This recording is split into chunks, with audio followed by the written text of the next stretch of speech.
amashimba mukubire ngamba tuve wano. Ngamba wajina wewe. Mukubira matuke.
Tutambulanga bw'obulaba. Okay, tell us about the saga that happened yesterday. Bagamba yakwatiddwa, Bagamba tiyakwatiddwa. What really happened, because we are the host you are sure. Before nga tannabayimba poliisi yabadde egezezaako omuyimiriza. That's the information gye nafunye. No, nga boogera n'ebbaala management y'ebbaala, they were trying to handle the situation. Of course fenno nga tetubimanyi n'essaawa mwennyini nga tamanyi, so the bar was trying to handle. N'atuuka ku stage, bwe yatuuse ku stage ne bankubira ne baŋŋamba omuyimbi oyo takkirizibwa kuyimba. This is management of the bar ne Muzahura, I think OC babadde waawo and his team. So they told me to stop him from performing. Ngawe ekintu kitabuse. So nenzikirira ne mugamba babadde baagala obeere ku stage. You're not supposed to perform because it's not cleared to performing. Kyebayogedde nti Vida yabadde terina lukisa lutegeka muyimbi because it looked like a concert. But we've been doing this tukikoledde ebbanga. We've done it for ndowooza tugenda myezi ebiri kati, ebiri n'ekitundu. And we've of course undoubtedly grown so big. Tubadde n'abayimbi ab'enjawulo, Spice Diana, Winnie Nwaji, Ziza Bafana, Lydia Jasmine, almost buli muyimbi owakabi azze waawo. But it's the first time for Saha's case we bazze ne bayimiriza. Ate nga abayimbi bulijjo tubalanga on radio and TV. This is not a concert, it's a show, it's an unplugged live. Omuyimbi tamala na dakiika 10-15 ku stage. So we were also surprised, but they will handle. Ebbaala ejja kwesortinga ne authorities. But the reason why he was stopped bagambye ebbaala teri cleared okubeera nga hosting omuyimbi, but ebbaala hosting omuyimbi buli Monday na buli Lwakusatu, buli Lwamukaaga, even the same day olunaku lwe baaganyisa okuperforminga. Chameleon yabadde alina wa performinga, Ray G yabadde alina wa performinga, Karoka Sita yabadde alina wa performinga, naye bo tebayimiriziddwa. So it leaves a question mark, but it is what it is. Saa yamaze na when I told him yasoose n'agamba tagenda kuvaayo because it doesn't say reason lwaki aba avaayo. Kyokolaba in the video etambula agamba ndi Munnayuganda nzikirizibwa okuyimba, oba baagala kunkwata balinde nsooke ennyimbe then bajja kunsanga ku mulyango, but let them not interrupt my performance.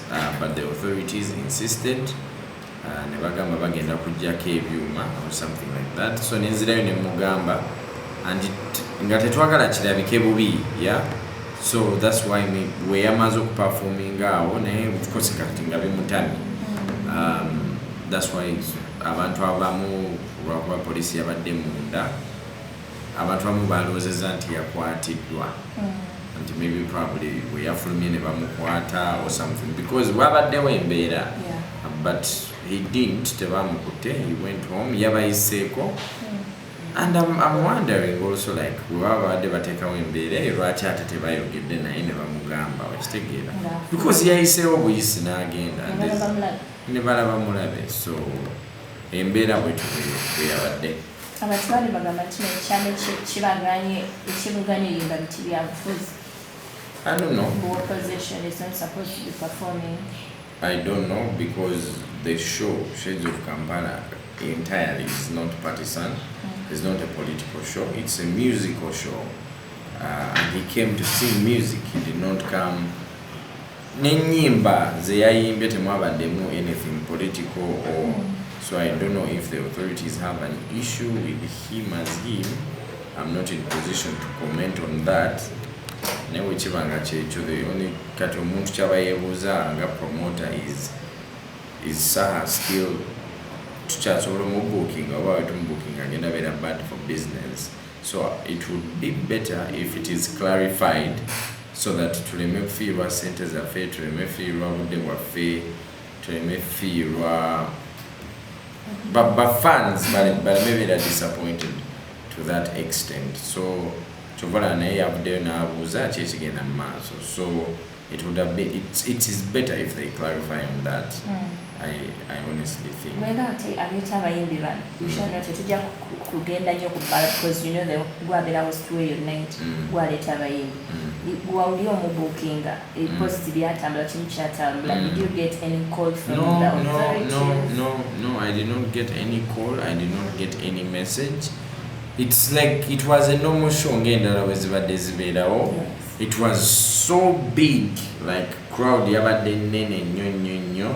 So I don't know ekyo kyekyaviiriddeko obuzibu oba sikitegeera, but safunako call yonna nebbaala teyafunako call yonna because I was intentional. I asked that. Nebagamba we did not get any communication. So it is sad nti performance yadde tenabakugwayo abantu bakatandika okukola kati sente ate performance tugisaziza.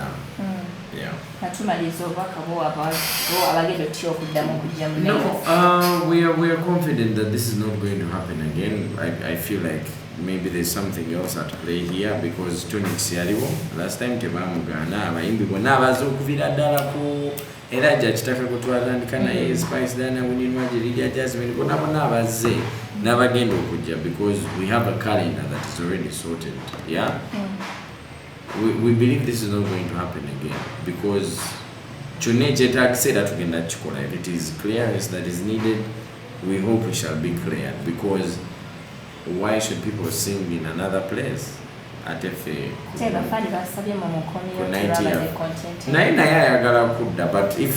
are cleared, and that was the reason we shall get the clearance and Kisa will come back.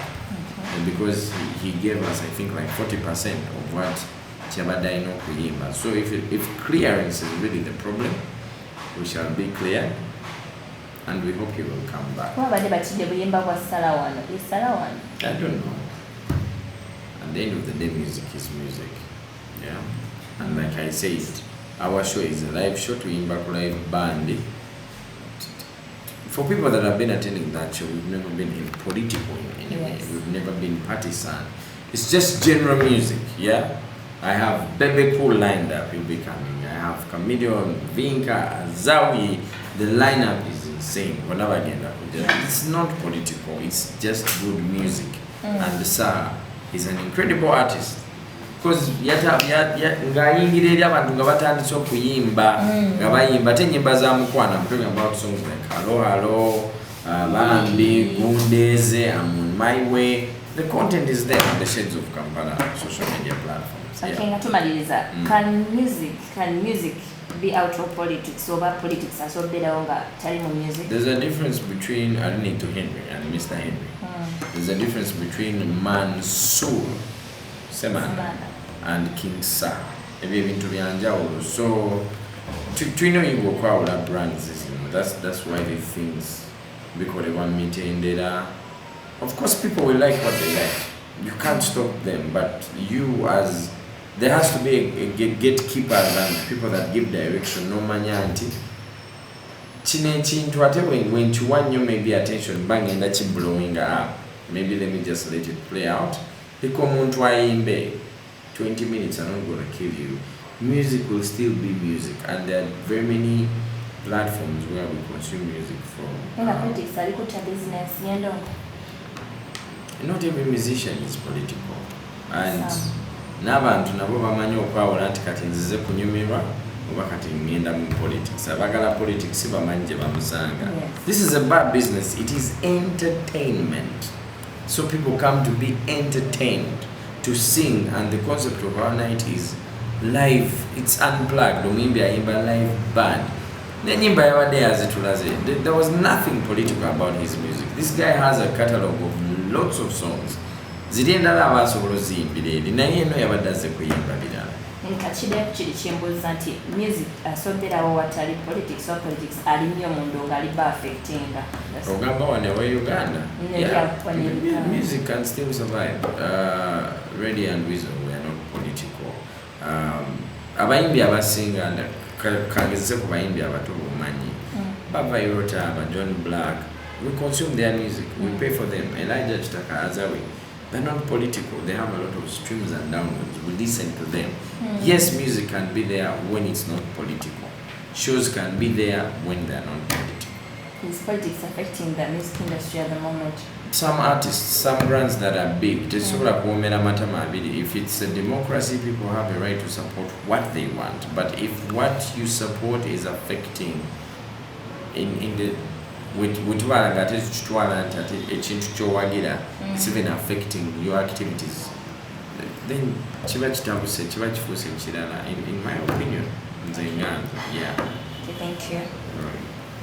It's so worried because naked day, actually Nimorod was a young day post. I was Nensanga Ngabangambi Nateka Yuti, King Sahaba Muambi, to Twadi Dom for each category, Kikidwa, and I got worried.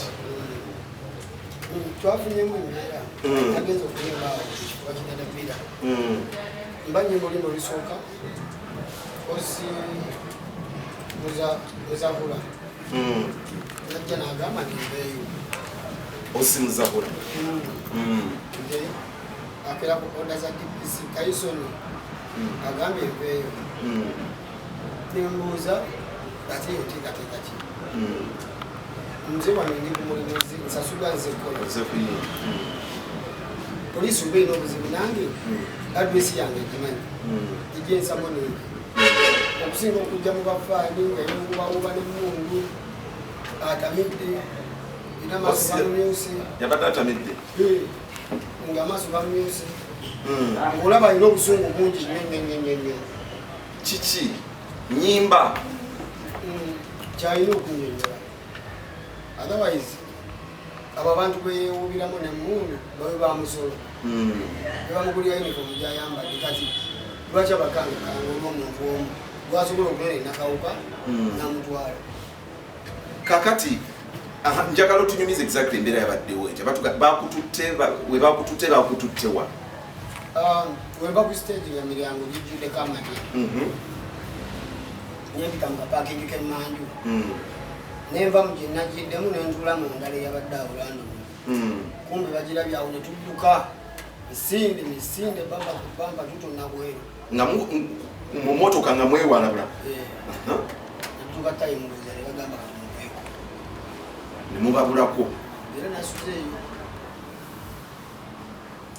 kiki bajja kitugamba wakubye album eri very political album sinagirukana mu koota nakate nyimba 7 sinatuuka yadde ku bendo lyokugamba nti at least katika tugyogereko olowooza yevuddeko emitambo gyonna nze ndowooza abamu babaako feeling naye oyo afaade muzawula tugenda kwatika naye kubanga nzegera musavinga bayaganya omusavinga kyanyumiza nzegera musavinga okutataganya eddembe ly'abalowalizi bange. Bobi Wine is no longer performing. Takyasobola kulinnya ku stage okuva we yayingira politics doing songs of that nature. Aren't you worried? This is now catching up with you now times of kulumba. Buli muntu abeere wale wakati embeera gye tulina Uganda bagiyita mpaawanalika buli muntu oli genda wale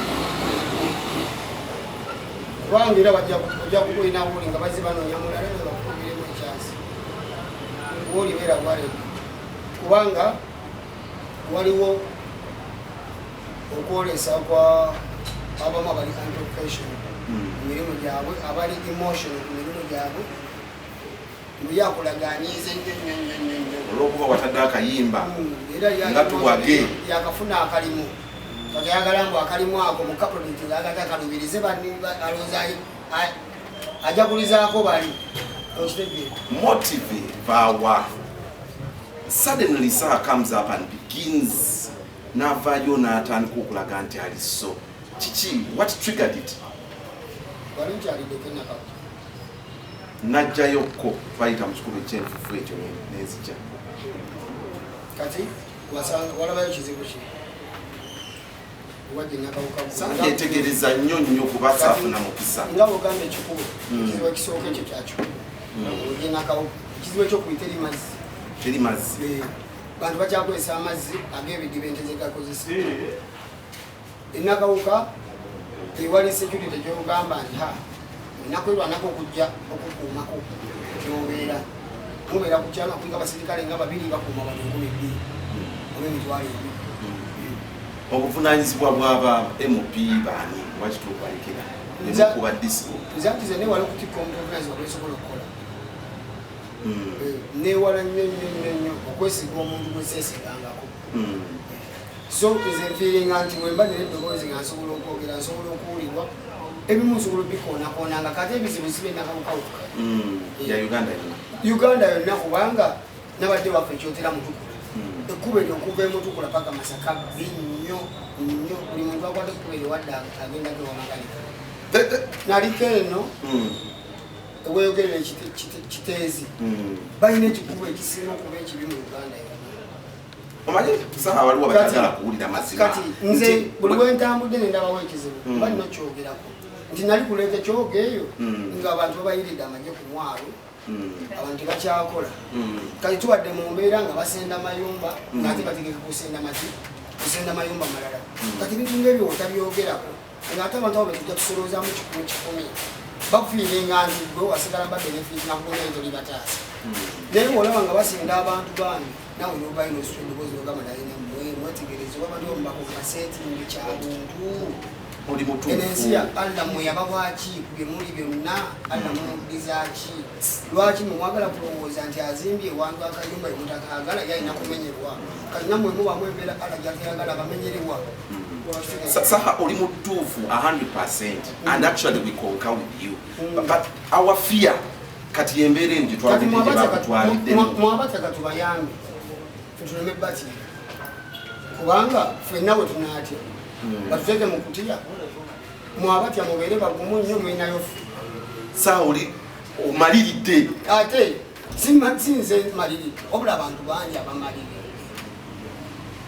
batisi tutulako mu nkiiko z'abanyiivu wetuvaako muzepate tetujaguza namu tudda kati mu nkiiko z'abanyiivu n'owulira obusungu obuviira ddala ku musuwa oli natandika kampuni ne bakaggala omulala natandika kampuni ye nesabayivinga oli natandikawo bingi nnyo. Abantu bano bagenda kukulemesa endongo bagenda tandika buli bwoyimbira okukunyiziza tuli bangi ngo tunedde esaaha tuli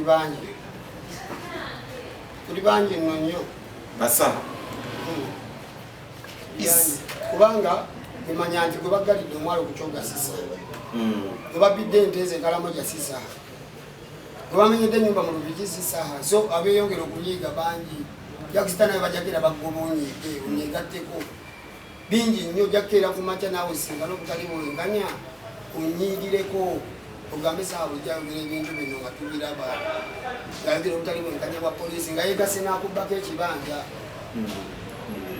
oba olina obuzibu n'essaaha nze ndi munene nnyo lwaki tebagenda bafuna abasajja baabwe 10 abalina amaanyi ne bankwata okusinga okunninda nzije mu bantu ye nga bakwatira ki bagala osasamaza abantu nga bakwatira ki kalikoteekawo fiya ntaaba tosembera saaha bandi kulya olwo ne bakyali bange benyi batanza okuntya waliwo abayimbi abamu abajjawo ne basympathize nga actually I think it was gravity yagana gamba naye saha wadde okuba endongoyo nga teryakwatako bino binoonyamu ki I think it was one of the artists who make that statement.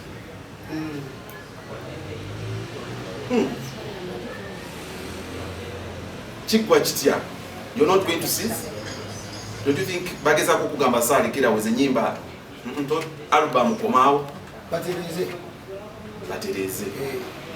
batereezeemu ekisobola otereera balabanga tubyogerako nnyo otherwise ekyogera kirimu ekikyamu nti musenze abamu mulubijja abamu mubalese kyogamba ekyo kikyamu olina ebigendero byobigira politics ayisembedde teweesimbawo MOP n'ogenda mu parliament n'obiteesa n'obitereeza tugenda ffenna kugendenga nga tuli ku street nga tukaanya obutali bwenkanya kubanga era neboola banezimbawo abamu bajja bakompromisinga abamu bajja kugenda nefiya abamu bajja kunyoka abamu bajja tulimba batuliemu abamu bajja kwesigama ku misayi yaffe beyagala tugenda kusooka tukuleetera regulation erisinga era bakama bange enjogerako nabaawo bweliko ntambagamba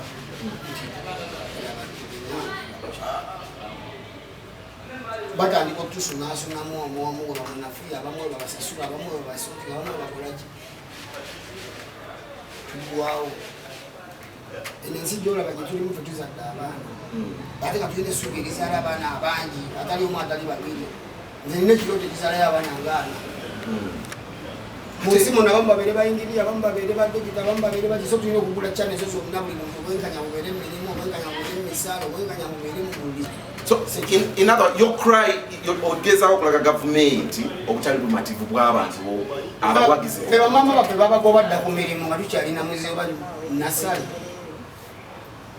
fe tubonyeebonye olwobutali bwenkanya ebbanga naye oyimbi ofuuse sita kyebagenda okugamba anti nfuuse sita bagambe ekika kyonna kifuuse abalala gye bakolera babanyigiriza gwe wewafuukira sita bo kyekibaganye okufuukangamu munange mukama wabatema atema ensi eno tajja bafaanaganya naye gwoba ofunye gyoyemeredde lwana gyotali naye wabeeyo obwenkanya kubanga gyoyinza okudda era kyendali ngamba bakuwamu ti mutereeze nnyo abakadde omuntu wakaddiwa mumukolerewo embeera nga omuntu wakaddiwa abeera mu bulamu obulungi obweyagaza nga naye mukono gwa gavumenti kuba namwe mugenda kukaddiwa si waliwo kyolina okukola nga naawe maaso kijja kukutaasa okugamba nti poliisi eno mugyekenenye erimu abantu amu abagala okukozesa olukuttukuttu abagala okukozesa oluyaayeeyaaye so osuubira its just individuals nali mugavumenti ajja kuvaayo era poliisi mulaga obutali bwenkanya bwetutuusaako tugirako iba mu kibuga twekyange ekyo kyo nkikubuulira naali olw'ensonga no nkubuulira amazima olw'ensonga wetuvaayo netugamba okutali omativu kati ngaoyo afande bwe yankozeeko ani amugenda omukwatako oli mu kumulimu gwo nze mulimu yenna ekifo kinsasula ayagala kutiisa bifo birala kunsasula anti oyimba enyimba ezo nvumaani bwenjogera ku mwanyi nvumyani abiri newenfa leero bajja kuzita zigweyo ekyokufa tekitu kijjawo kiswa kijjawo sigo katonda wabula ffe mu busiraamu tubaawo nga tuli ready ensi teswagirivinga oginyumirwe paka siiyo so biki byoyagala tutereeze exactly kale olya babiwulire bino ekisingira ddala obutali mu mativu bw'ebitongole byabwe byonna ng'ogyeko poliisi ne poliisi yennyini erina byekola bitalina bwenkanya n'ebitongole ddala bingi nnyo abantu babawo emirimu ne basosolamu abamu ne babeyagala ne babawo emisaala mingi abamu ne babawo emisaala mitono babitereeze enguudo ezimu bakola enguudo ezigenda ne ku faamu ezimu naye ffe abantu eno getubeera mu nnakawuka enguudo mbi mbizo tuzirabe amazzi bakola pipeline egenda ku faamu ezimu naye nga mu bantu ennakawuka teri mazzi gatyanywa amazzi g'ebidiba abakulembeze be tulina ku byalo nga ba LC tebalina yadde otwaje babasasula omutwalo gumu LC afuna emitwalo 12 mu Desemba omwezi manyi omwaka LC tamuweereddwa yadde akagaali kyokka ffe gwe tulopera ensonga jangu osayinga endagaano ku kyapa kyene jangu osayinga ekibanja kyene jangu yabeera yeetalaati mujja kuwaliriza abantu bamu okulya enguzi ng'ate balina authority n'amaanyi mangi agatuyamba so tusaba ebisobola bisoboke naye nze ngamba nti kimala ebintu ebyo kasaba bitereeza alubamu oyinza n'ogikomako sisobola kukoma alubamu bingi nnyo basiba kuba baganda baffe empi naye nga mukuba sina musirikale yayina mungu upakinze bubi sir you're really serious about this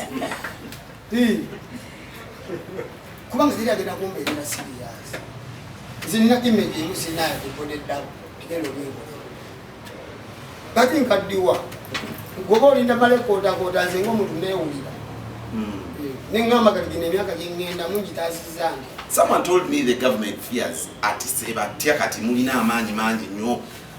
Don't you think see the issue ogenda leetera endongo eno okubeera compromised? See the issue naye issue eriwo nti batandika balemesa okuyimba issue eriwo nti obutali bwenkanya bungi gavumenti bweyoleseza buli wamu bantuusizaako obutali bwenkanya abapoliisi nga mwezi okukola emirimu gyange ne basalawo bajje bakole fujjo lirimu olupitirivu mu bantu ekitegeeza bino tukimaking clear tebiri mu Bebe Cool waliwo yagambye nti Bebe Cool oyo muyimbidde nnyo obuyimba omusojja atandise okuweereza abasirikale tebiriimu tagaanye oyogere ku sitaani nga togera ku bintu byaki obulamu bw'ensi eno yani olwatogera ebintu ebiri serious yemu bajooka mulife mulimu balife jooka bajooka abo eko omusajja wattu namulaba lujuzi asemba mulanga ayambadde ebituli bingi so King Sir chikwe kitya what advice are you taking chichi bubaka chibuwa police police siso advising and si advising our police naye bannayuganda muzuukuke omusajja baba tujooga kati netutandise naye tutankuule ojja kukira kakati ebyokwesimbawo gwe weebiri ogenda kwesimbawo ko do you insist King Sir plan ezo bweziri byonna bona amala obyogerako byonna obiyimbyeko ne bagaana onaasobola okwesimbawo kuba bannekawuka basobola okubanga essubi kati batandise okukulabamu kyenyinza okugamba betwagala okugyayo bangi ekyo si yakwesimbawo wabula betwagala okugyayo bangi abamu mubbo abamu muffe sikutegedde ababa mubbo mwagala obajja n'abali nemumwenyini muyinamu emwagala okugjawo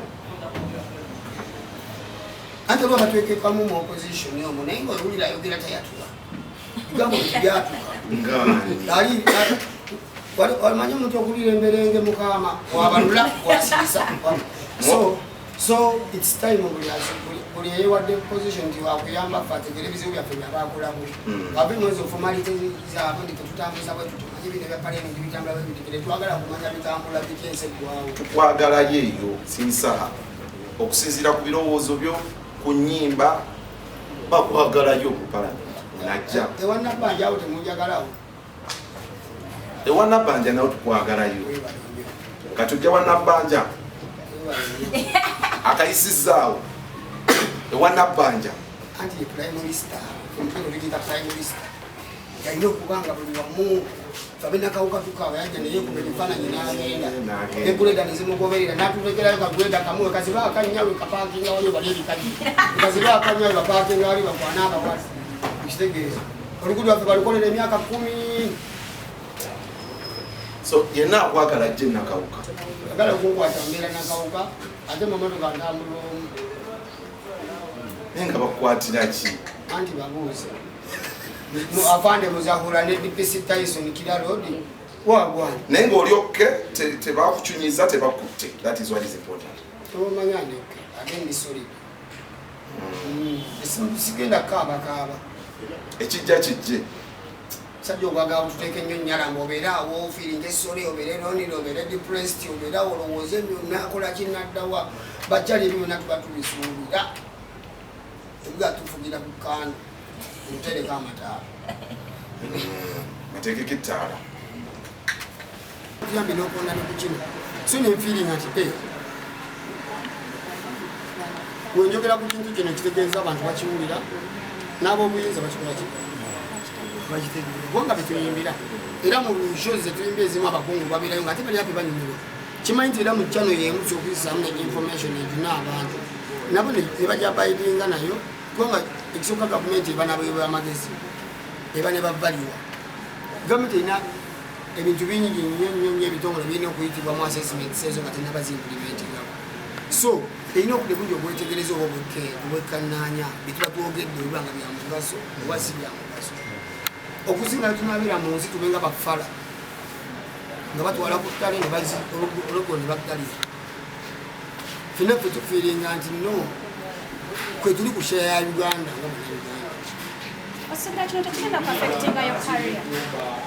nze sajja mu nsi kusavinga kaliya nga najja mu nsi kubeeramu nga bannansi bwemba nasisinkana kakaliya nenkekwatako ebbanga ate tekijja kunzija mu buntu nali mbaddeko prefect mu ssomero naye nga si kaliya nali mbaddeko omukulu oba mu nkiiko ezimu ewaffe ku kyalo eyo gyetubeera nga gyetwekuŋŋaanya bulungi bwansi bukikiki nga si kaliya naye nga bandabanga omutuuze abaawo so kaliya kitono nnyo nnyo twogerako kugali yake kitu kibasobola n'okusigaza nti kale wagisigaza naye n'ogwa ngira bayimbi bamwe baabo mubalaba nammwe mulaba kyali bamwe ne muwagawagamu so kali akantu kati ninnyo nnyo kwesigamako wabula gwabasobodde okukafunamu bisengalo mu maaso tokakozesa ate kulinnyirira balala wabula keyambisa okuyamba ku balala bamu kuyamba kuno okwabampaani nkutte ebitanda 10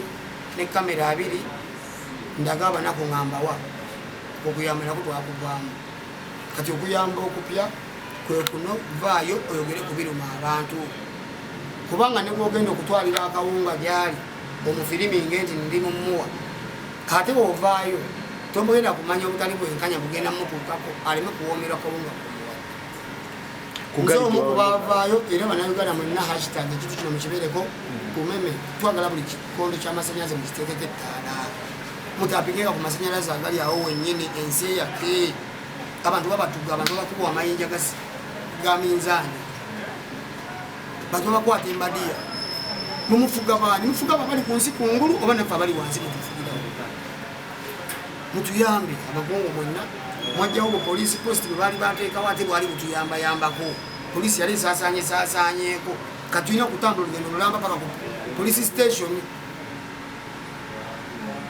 kugali gye wabadde nayo ejjo abasirikale badde basobola okujjawawo nga tebalina omusango gwe bakulanga babadde tebayinza kunzijawo wangi babadde tebayinza kunzijawo ekisookera ddala kubanga nze sigoberera era ate tebajja kuŋŋamba ngoberera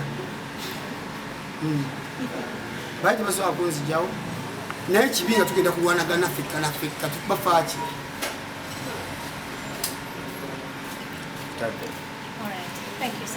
kale bagaliza omwaka omulungi mwana abawagizi bona ddala abavubuka abavubuka kano kekadde mwetusinga okwetaagira mubeeremu muve ku biragalalagala kano kekadde mwemuli ab'omugaso ennyo abavubuka tubeetaaga ku front muli 90% babalimba nti muli 70 ate nga niwe muba 70 muba bangi abavubuka muli 90% tubeetaaga ku front temwekubya nnyo mujje tutobe tulisanyuka tulyekubya luli